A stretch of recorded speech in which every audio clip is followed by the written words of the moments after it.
महाराज जी, यद्यपि प्रश्न पहले हो चुका है काफी बार, बट ये सारे एक साथ सुप्रीम कोर्ट के वहाँ अपनी प्रैक्टिस करते हैं, एडवोकेट्स हैं, इसलिए फिर से कर रहा हूँ महाराज जी इनके। महाराज जी, श्री हरिवंश, आपके चरणों में कोटि कोटि प्रणाम। महाराज जी, हम वकालत के पेशे में हैं। अपराधी अपराध करके आता है, उसकी वकालत करना कितना उचित है? क्या ये मार्ग राधा रानी की प्राप्ति में बाधा नहीं बनेगा? नहीं, इसमें ध्यान देना है। हमें भगवान ने जो सेवा दी है, संपूर्ण सृष्टि श्री भगवान की, पहली बात ये स्वीकार है आपको? ये बात आप मानते हैं कि संपूर्ण सृष्टि का कोई ईश्वर है, कोई महान निर्णायक है, कोई है जो इस पूरी प्रकृति को अपने अधीन करके चलाता है, जिसे भगवान कहते हैं, जिसे ईश्वर कहते हैं। आपकी आस्तिकता में बात है, स्वीकार करते हैं? ठीक है। अब उसने आपको ये वकालत की सेवा दी है, हम सब उसके सेवक हैं, अलग अलग सेवा दी। जैसे मुझे सेवा ये दी तो आपको सेवा वो दी है, सेवा ही है। जैसे पीछे आपके बैठे हुए हैं हमारे राज कर्मचारी, इनको सेवा दी है। अधर्म करने वाले को दंड देना ये पूजा होगी, हाथ जोड़ना पूजा नहीं होगी। अगर वो चोरी कर रहा है, नीच आचरण कर रहा है, तो इनकी पूजा होगी कि भय युक्त करके उसे धर्म में चलाएं, अधर्म का त्याग करा दें, ये इनकी पूजा बन जाएगी। ऐसे ही आपको न्यायाधीश आपके वचनों के अनुसार ही न्याय करेगा, क्योंकि आपको पॉइंट और प्रमाण दोनों देने होंगे कि ये अपराधी है या ये निरपराधी है। दोनों पक्ष आपके हाथ में होते हैं। अगर आपको आपके अंदर की प्रेरणा, जो आत्म प्रेरणा कहते हैं, जो भगवत प्रेरणा कहते हैं, वो संबोधन कर रही है कि ये तो अपराधी है, और आपको पॉइंट मिल रहे हैं कि अपराधी है, पर आपको निरपराधी साबित करके उसको बचाने के लिए पैसे दिए जाते हैं, अब आपको सावधान हो जाना है। अगर आप उस पैसे के लोभ में आकर उस निरपराधी को, जिसको आपका हृदय भी कह रहा है और आपका दिमाग भी कह रहा है कि, और वो पैसा आपको अच्छा दे रहा है क्योंकि वो बचना चाहता है, अब आप उस केस को अगर जिताते हैं तो अब आपका अपराध बनता है। वो धन अब आपकी बुद्धि और आपके परिवारजनों की बुद्धि को, स्वास्थ्य को और शांति को बिगाड़ेगा, पक्का। यदि आप श्री लाडली जी की कृपा से यहाँ हैं, इसका प्रश्न इस भाव से कर रहे हैं, तो शास्त्र सम्मत और हृदय सम्मत दोनों बातें है। अगर आपने पता चल गया है कि अधर्मी है ये, इसने गलत आचरण किया है, तो चाहे जो कुछ हो जाए, हम इसको सजा दिला कर रहेंगे।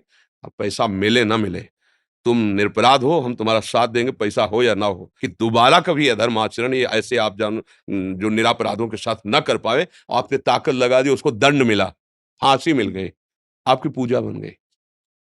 ये सूक्ष्म विषय है। अपराधी को दंड देना आपकी वाणी से होगा, आपके प्रमाण से होगा, क्योंकि न्यायाधीश केवल आपके प्रमाण को ही मानता है।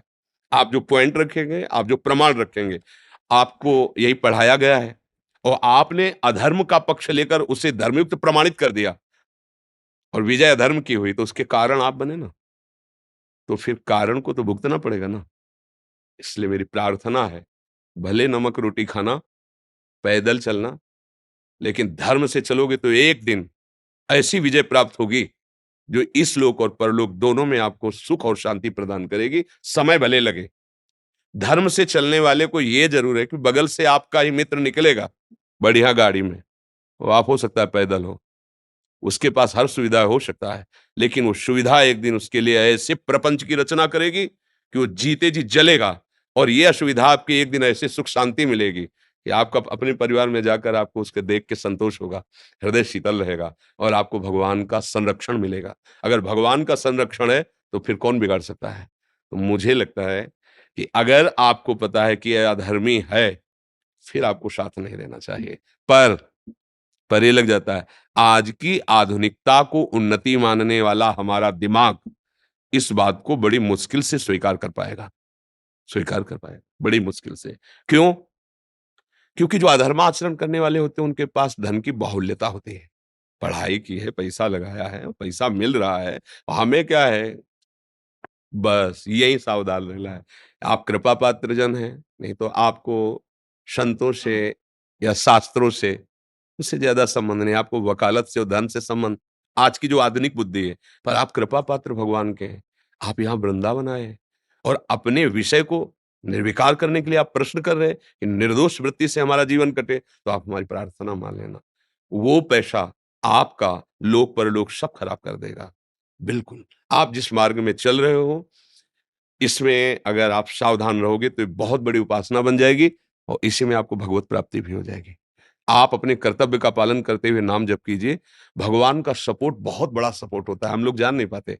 हम लोग धन का सपोर्ट बहुत बड़ा सपोर्ट समझते हैं, लेकिन निश्चित समझिए, करुणा निधान भगवान और सत्य और धर्म, इसका सब कितने दिन का जीवन है? आप बताओ कितने दिन का जीवन है? अपने को अगले सेकंड का निर्णय करने के लिए दिमाग कहा नहीं करता कि हम अगले सेकंड जिएँगे कि नहीं जिएँगे? और हम अधर्म कर ले, पापाचरण कर ले। हो सकता है कोई ऐसा आदमी हो, जो एकदम निर्दोष है और आपके वचन से उसको दंड मिल रहा है। अब आपकी हालत क्या करेगा? जो बड़ा न्यायाधीश है, वो देख रहा है कि आप जानते हुए भी धन के लोभ से ऐसा-ऐसा, तो मुझे लगता है कि भले आपको धन कम मिले, भले आपकी कुर्सी कमज़ोर हो, लेकिन आप सत्य से चलोगे, तो हमारे भगवान की गोद में बैठने लायक बन जाओगे और वो जिसको स्वीकार कर लिए, वही त्रिभुवन में विजय को प्राप्त होता है। बस, वो महालक्ष्मीपति हैं, वो करुणा कर दे तो मारा ऐश्वर्य घूमेगा। अधर्म आचरण से आज तक कभी किसी को सुख प्राप्त नहीं हुआ। इसलिए धर्म से चलिएगा और बड़ी कृपा है आपके ऊपर कि आप सब नवीन अवस्था को और ऐसी ऐसी बुद्धि, जो तार्किक बुद्धि, वकील का मतलब क्या होता है? जो बात को कई तरह से प्रस्तुत कर सके। बहुत फॉरवर्ड, तेज बुद्धि, सामने वाले की बात पकड़ कर उसकी बात में अपनी बात रख देना, वजन करके रख देना। वो बात अगर हमारी बात समझ गई ना, वो ही बुद्धि है, वही समझ गई ना, तो बहुत जोर की बुद्धि है, क्योंकि उसको पकड़ना आता है, पॉइंट पकड़ना आता है। आप ये पॉइंट पकड़ लीजिएगा, भगवान आपके साथ रहेंगे और बड़ा मंगल रहेगा। कोई भी ऐसे नशा, ऐसी गंदी बातें अपने जीवन में नहीं रखनी चाहिए, जो हम प्रभु के सामने जाने में सकुचाएँ। समझ गए आप? मैं कुछ कहना चाह रहा था। हाँ, बोलिए। बस पिछले कई महीनों से आपसे मिलने की इच्छा थी और बस प्रभु से, राधा रानी से उनका नाम जप करते करते वो कहता था कि आपसे मुलाकात हो जाए और ये प्रश्न कैसे भी करके ये प्रश्न आपके समक्ष में रख सकूं। मैं हर पल 24 घंटे में सोचता हूं कि 23 घंटे 20 घंटे जब तक भी मेरा मतलब मैं सोता नहीं हूं तो राधा राधा राधा जपता रहता हूं, लेकिन ना चाहते हुए भी बहुत सारे केसेस सामने आते हैं महाराज जी, जिनको हमें करना पड़ता है। तो अब ऐसी स्थिति परिस्थिति में या तो हमें घर परिवार त्याग के वानप्रस्थ की ओर नहीं, ऐसा कैसे परित्याग करना नहीं, पड़ेगा ऐसा कैसे कर या नहीं, फिर काम दूसरा चेंज करना नहीं, पड़ेगा। काम भी दूसरा नहीं करना। ऐसा कैसे परिस्थिति आती है कि मुझे करना ही पड़ेगा धर्म? आप हमको अब प्रमाणित करके प्रमाणित बता। ये है जैसे किसी ने किसी गाड़ी से किसी का एक्सीडेंट कर दिया जी, और वो उसकी मौके पे मौत हो गई है। जी। अब उसकी मौके पे मौत हो गई है तो उसका केस वो हमारे पास लेके आया है, अब उसका केस नहीं लड़ेंगे तो भी हमने अधर्म कर दिया है। कोई नहीं, कोई तो नहीं, नहीं, नहीं, ऐसा नहीं है कि आप अधर्म कर दिया है। जी, नहीं, नहीं, अगर आप जानते हैं कि इसकी असावधानी के कारण उसके भी 2 पॉइंट हैं। अगर वो जानबूझ करके उन्मत्त होकर के ठोक रहा है, तो वो विशेष अपराधी है और अनजाने में अचानक हो जाता है ऐसा, तो उसको वो तो गया ही, अब आप उसको बचा लीजिए। उसको आप अच्छी तरह समझिए। मतलब ऐसा नहीं कि आप जैसे बोले ना कि या तो ये अवहेलना हो जाएगी, अपनी बुद्धि की अवहेलना हो जाएगी। नहीं, अब हमने देखा वो तो गया। अब ये जो व्यक्ति आया जिसका हमें केस मिला है, ये वास्तविक असावधान, कभी नींद से हो जाता है कोई, कभी ऐसा होता है अचानक चूक हो गई, ऐसा हो जाता है, तो हमें बचा लेना चाहिए। और जब ये कि को उसका उद्देश्य ही था ठोकना, तो तुमने उधर ठोका, अब हमारी समझ में आ गया तो हम तुमको इसकी सजा दिलाएँगे। बात समझ रहे हैं ना? आपकी बुद्धि बहुत फॉरवर्ड है, आप उसको प्रयोग कीजिए। ऐसा नहीं कि कोई आपको फँसा सकता है। अगर हमें समझ में वो तो गया और आपसे चूक हो गई, वो कहता है मेरे से वकील एक तरह से अपना हृदय हो जाता है उस समय जब हम केस सामने रखते हैं, कि हमको अपनी साफ-साफ बात पूरी कह देनी चाहिए। तो जो लोग छल-कपटी और ड्रामेबाज होते हैं ना, वो नेत्र से समझ में आ जाते हैं। तो उनका विशेष पैसे पर होगा जोर, ध्यान देना। वो आपको विशेष पैसे पर प्रभावित करेंगे और जिस आदमी से चूक हो गई, उसके वचन में, उसकी चेष्टा में दैन्यता होगी, बचा लीजिए, मैं नहीं चाहता था, अचानक ऐसी घटना हो गई। अब वो तो गया, अब इसको बचा लीजिए। आगे से गलती ना करे और सावधानी से बचा लीजिए और उसका पक्ष लीजिए, तो अधर्म कैसे हो जाएगा? और जब हम जान रहे हैं कि पहले ही हमको कह रहे हैं जितना पैसा लगेगा हम लगाएँगे, तो ऐसा क्यों बोल रहा है? इसका मतलब है इसमें कुछ गलती है। अब अगर गलती है तो हम केस नहीं लेंगे। बात है इसमें समझना है। ऐसा नहीं कि विश्व में ऐसे केस आते ही नहीं हैं। कि अगर हम धर्म से चलेंगे तो केस ही नहीं मिलेंगे, ऐसा नहीं है, ऐसा नहीं। मतलब अगर ऐसी बात आप अपने मन में रखेंगे तो फिर निराशा जागृत हो जाएगी। हम निराश नहीं होने देंगे, हम निराश नहीं होंगे अपने ना मन को ना बुद्धि को। ऐसा नहीं है कि धर्म का क्षेत्र है ही नहीं। कभी-कभी ऐसी घटना हो जाती है कि जो अपराधी है वास्तविक अपराध किया है, लेकिन वो ना कभी आगे अपराध करना चाहता है, ना पीछे कभी अपराध किया है, ऐसी भी है। संयोगवशात ऐसा अपराध हो गया है और आपकी समझ में बात आ गई है, आप उसको बचा लीजिए। वो आगे से अपराध नहीं करेगा। ऐसे भी है, हो गया, पक्का हो गया है। पर हमारी इच्छा नहीं थी, ना पीछे कभी किया। और अगर इस बार बचा लीजिए तो आगे भी कभी नहीं करेंगे, तो बचा लेना चाहिए। क्योंकि उससे गलती पहली बार हुई और जिनका व्यापार है गलती करना, वो हाँ, वो तो अपने आप आपको पता चले, उनकी पहली शर्त होगी पैसा। ध्यान देना, जो विशेष अपराधी होते हैं, जिनका केवल व्यसन ही होता है यही, तो उनकी बात होगी पहले आपके सामने ये शर्त रखी जाएगी, आप जितना चाहें। बस वहाँ समझ लीजिए कि अब यहाँ ये आता जानकारी है महाराज जी, हाँ, लेकिन उसको हम ठुकरा ही देते हैं, हाँ, बस। उसको हम ठुकरा ही देते हैं। जी। महाराज जी, जैसे मैं नाम जप करता हूँ, तो उसके बाद मैं विचलित हो जाता हूँ बहुत ज़्यादा। बहुत ज़्यादा विचलित रहता हूँ मैं 2-2 3-3 घंटे तक, 4-4 घंटे तक। मेरा जो कंट्रोल नहीं रहता दिमाग बिल्कुल भी। देखो इसको बात समझना होगा, नाम एक तेजाब है। वो जब मन में जाता है तो उसकी वासनाओं को भस्म करता है। मन की जो ताकत है हमें परास्त करने की, वो है वासना। वो वासना के द्वारा हमको अधीन किए हुए है। और जब नाम जाएगा तो वासना को भस्म करता है। तो एक जलन पैदा होती है, जितनी गंदगी होती है वो सामने आती है। भजन ना करने पर तुम्हें उतनी गंदगी नहीं लगेगी, और जहां भजन आपने शुरू किया तो आपके गंदे विचार, गंदे आचरण जितना जमा वो सब सामने आना शुरू हुआ। वो आपको परास्त करने की चेष्टा कर रहा है, आपको हटना नहीं है। यही नाम उसको भस्म कर, आपको विचलित नहीं होना, थोड़ा समझना है। जैसे 1 लाख मैसेज किसी ने हमको किए हैं उसी नंबर से, और हम डिलीट शुरू करें एक एक, तो हमें 1 लाख बार वही व्यक्ति का मैसेज दिखाई देगा। अब हम लगेंगे कि क्या हम इतने आधा घंटा से डिलीट करें, अभी तक डिलीट ही नहीं हुआ क्या? ऐसे ही असंख्यों बार हमसे अपराध हुए हैं। काम से, क्रोध से, लोभ से, मोह से, जिनको कोई नहीं जानता, भगवान जानते हैं, और वो सब हमारे मन में भरे हुए हैं। और जब हम नाम जब शुरू करते, मान लो कामवृत्ति वही आई, नाम ने नष्ट किया, फिर वही कामवृत्ति आई, नष्ट। मुझे लगता है ये कब नष्ट होगी? वो नष्ट हो रही प्रत्येक, पर वो जमा है बहुत पुराना, अनंत जन्मों से। इसलिए हिम्मत करके डटे रहो, राधा राधा बोलते रहो। एक दिन ऐसा आएगा कि निर्मल हृदय हो जाएगा, शांत हो जाएगा। नाम से कभी अमंगल नहीं होता। जी। देखो भाई, लाला कुछ कहना चाहता है, क्या कहना चाहते बेटा?